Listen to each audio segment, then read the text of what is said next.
Discuss ചെയ്യുന്നത് mathematics or information science 2 group എക്കുള്ള second സെമസ്റ്ററിലെ മാത്തമാറ്റിക്സ് ഓർ ഇൻഫർമേഷൻ സയൻസ് 2 എന്ന സബ്ജക്റ്റാണ്. ഓക്കെ, ഈ സബ്ജക്റ്റിൽ നമ്മൾ മാത്തമാറ്റിക്സിലെ ഒരു ബേസിക് ആയിട്ടുള്ള ബ്രാഞ്ചാണ് പഠിക്കുന്നത്, ലീനിയർ ആൾജിബ്ര.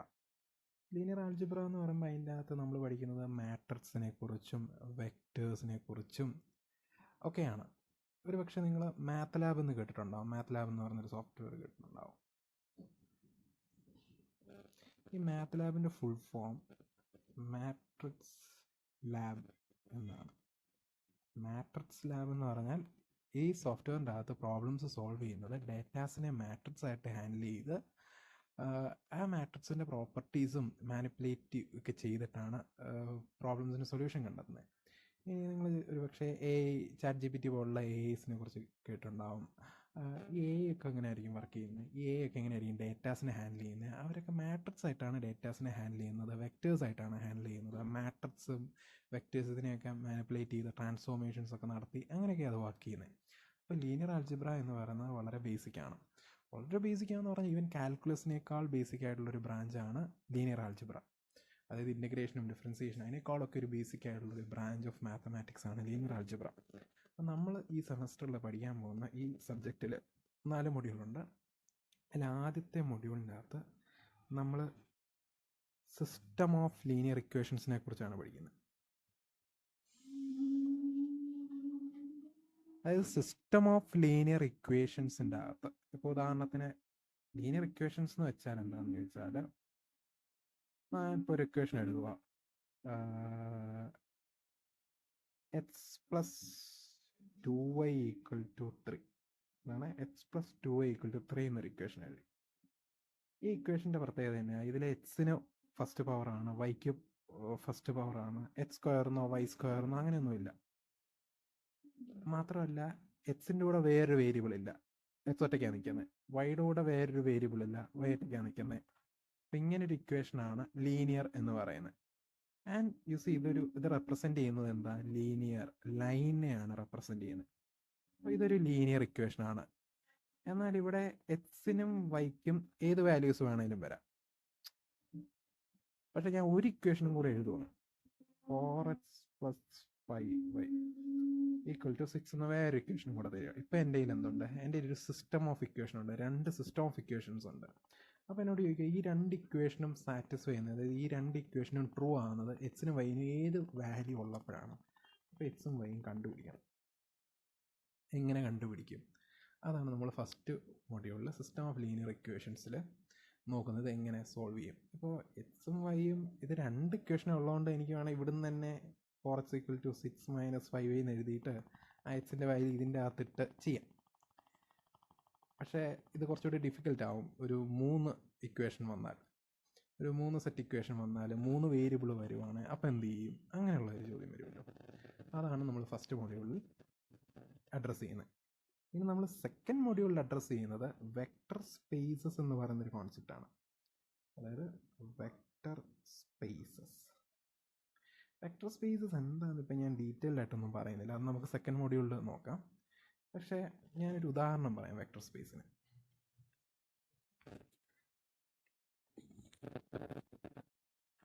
ഒരു ഉദാഹരണം എന്ന് പറയുമ്പോൾ ഓക്കെ, നമുക്ക് ഒരു വെക്റ്റർ സ്പേസ് എന്ന് പറഞ്ഞാൽ it's actually collection of vectors ആണ്.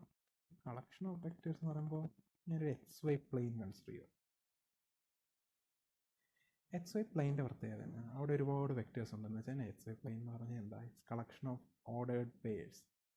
ഒരു വെക്ടറിൻ്റെ പ്രത്യേകത തന്നെ, ഒരു വെക്ടറിന് ഒരു ടെയിലുണ്ട്, ഒരു ഹെഡ് ഉണ്ട്. ഇപ്പോൾ ഇതൊരു വെക്ടറാണ് U, ഇത് വേറൊരു വെക്ടറാണ് V.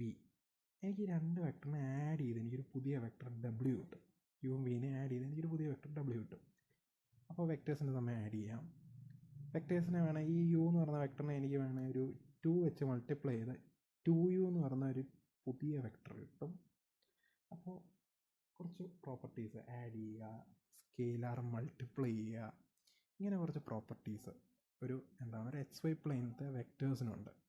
ഈ വെക്റ്റേഴ്സ് ഈ ഓപ്പറേഷൻസ് ഒക്കെ ചെയ്യാൻ പറ്റുന്ന ഒരു സെറ്റ് ഓഫ് കളക്ഷൻ ഓഫ് വെക്റ്റേഴ്സാണ് ഈ XY plane. And XY plane is a vector space. അപ്പോൾ XY പ്ലെയിൻ ഒരു വെക്റ്റർ സ്പേസാണ്. അപ്പോൾ ഇതേ പ്രോപ്പർട്ടീസ് ഉള്ള ഇതെനിക്ക് ജനറലൈസ് ചെയ്തിട്ട് ഒരു ഡയമെൻഷൻ കൂട്ടാൻ പറ്റുമോ?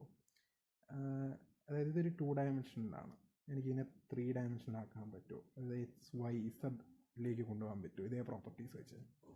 അതിനെ പിന്നെയും ജനറലൈസ് ചെയ്ത് 4 ഡയമെൻഷനിലേക്ക് കൊണ്ടുപോകാൻ പറ്റുമോ?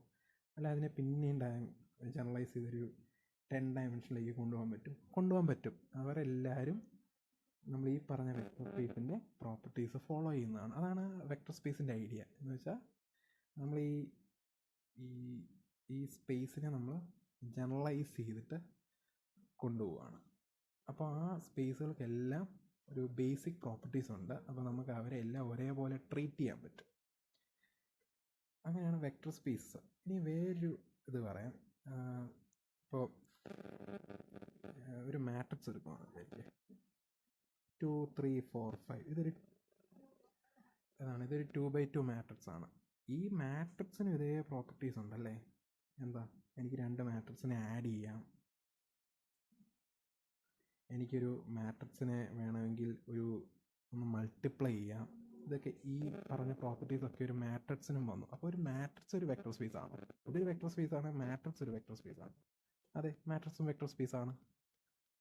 അപ്പോൾ ഇവിടെയുള്ള ബേസിക് പ്രോപ്പർട്ടീസ് വെച്ച് വേണേൽ ഒരു മാട്രിക്സ് ഒരു വെക്റ്റർ സ്പേസ് ആണെന്ന് പറയാം. അങ്ങനെ നമ്മൾ ജനറലൈസ് ചെയ്യുന്നതാണ് വെക്റ്റർ സ്പേസ് എന്ന് പറയുന്ന ഐഡിയ. ആൻഡ് വെക്റ്റർ സ്പേസിൽ ഉള്ളൊരു ബേസിക് ആയിട്ടുള്ള വേറെ കാര്യം എന്ന് പറഞ്ഞാൽ, എനിക്കൊരു ഐയും ജെയും ഒരു യൂണിറ്റ് വെക്റ്റർ ഉണ്ട്.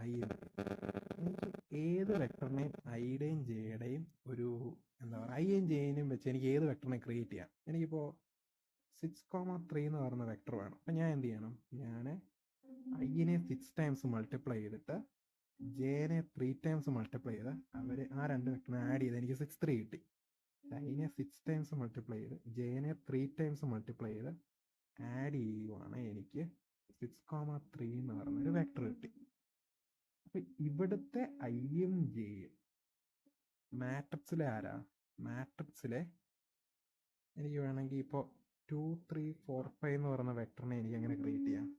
1 0 0 1 0 0 എന്ന് പറയുന്ന വെക്ടറിനെ 2 വെച്ച് മൾട്ടിപ്ലൈ ചെയ്തു, 3 വെച്ച് 0 1 0 0 എന്ന് പറയുന്ന വെക്ടറിനെ മൾട്ടിപ്ലൈ ചെയ്തു, 4 വെച്ച് 0 0 1 0 എന്ന് പറയുന്ന മൾട്ടിപ്ലൈ ചെയ്തു, 5 വെച്ച് 0 0 0 1 എന്ന് പറയുന്ന മൾട്ടിപ്ലൈ ചെയ്തു, എന്നിട്ട് ആഡ് ചെയ്തപ്പോൾ എനിക്ക് ഈ വെക്ടർ കിട്ടി. അതായത് XY പ്ലെയിനിലെ ഐയുടെ ജെയുടെയും പണി ആര് ചെയ്യുന്നുണ്ട്? ഈ മാട്രിക്സുകൾ 1 0 0 0 0 1 0 0 0 0 1 0 0 0 0 1 അങ്ങനെയാണ്. അപ്പോൾ നമുക്ക് XY പ്ലെയിനിൻ്റെ പ്രോപ്പർട്ടീസ് ഒക്കെ മാട്രിക്സിലും കാണാൻ പറ്റും. അപ്പോൾ XY പ്ലെയിനെ എനിക്ക് ജനറലൈസ് ചെയ്തിട്ട് ഇവരെ രണ്ടുപേരും ജനറലൈസ് ചെയ്ത് എനിക്കൊരു പേര് പറയാം, വെക്റ്റർ സ്പേസ്. XY പ്ലെയിനും മാട്രിക്സുകളും ഒക്കെ എന്താണ്? ഒരു വെക്റ്റർ സ്പേസുകളാണ്. അങ്ങനെ ഒരു ഐഡിയയിലേക്ക് കൊണ്ടുവരാൻ പറ്റും. അതാണ് നമ്മൾ സെക്കൻഡ് മൊഡ്യൂളിൽ ഡീറ്റെയിൽ ആയിട്ട് കാണുന്നത്. അപ്പോൾ ഇപ്പം നമ്മൾ ചെയ്ത ഈ പരിപാടീനെ സെക്കൻഡ് മൊഡ്യൂളിൽ ലീനിയർ കോമ്പിനേഷൻ എന്ന് പറയും. ഈ ഐക്കും ജെയ്ക്കും ഒരു പ്രത്യേകതയുണ്ട്. ആ പ്രത്യേകതയാണ് ലീനിയർ ഇൻഡിപെൻഡൻറ്റ്. ഈ ഐക്കും ജെയ്ക്കും ഒരു പേരുണ്ട്, അവർ ബേസിസ് ആണ്. അതേപോലെ തന്നെ ഇവിടെ ഈ 1 0 0 0യും 0 1 0 0യും 0 0 1 0യും 0 0 0 1ഉം ഇവർ ലീനിയർലി ഇൻഡിപെൻഡൻ്റ് ആണ്, ഇവർ ബേസിസ് ആണ് എന്നൊക്കെ നമ്മൾ സെക്കൻഡ് മൊഡ്യൂളിൽ ഡീറ്റെയിൽ ആയിട്ട് പഠിക്കും. ഇപ്പം ഞാൻ ജസ്റ്റ് ഒരു ബ്രീഫിങ് പറയുന്നത്.